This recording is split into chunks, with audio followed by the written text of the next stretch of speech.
Matapos pumutok ang balita na muli na nga pong sasalang sa ibabaw ng lona ang ating former 3 Division World Champion Angas ng Pinas Janriel Casimiro, agad nga pong pinag-usapan ng kanyang makakalaban na si rank number 8 contender Japanese boxer Toshiki Sumomachi, at posibleng araw ganapin sa Macau sa darating na Setyembre ang kanilang magiging laban.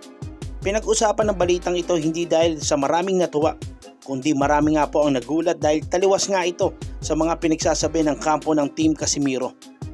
Dahil kung atin nga pong maaalala matindi ang mga banat ni Casimiro sa mga posibleng makakalaban niya. Nag-post nga ito sa kanyang social media account kung sino nga ba raw sa tatlong undefeated boxer na sina Liam Davis, Sam Goodman at Picasso Romero ang kanyang pagagapangin. Lahat nga ito ay kapwa rank contender din sa nasabing dibisyon.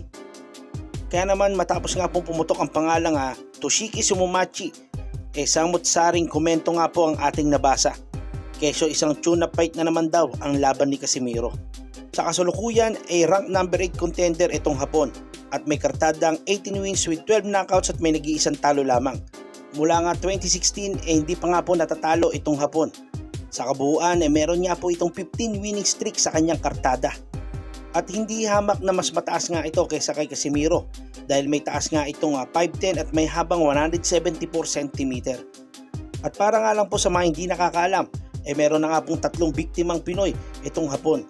Kaya naman dito sa ating video ay ating balikan ang 3 Pinoy na sumubok na talunin itong Japanese boxer na si Toshiki Sumomachi. Ngunit bago tayo magpatuloy mga idol, huwag niyo pong kalimutan suportahan itong ating channel. Please like, share, and subscribe, and please support boxing. Thank you.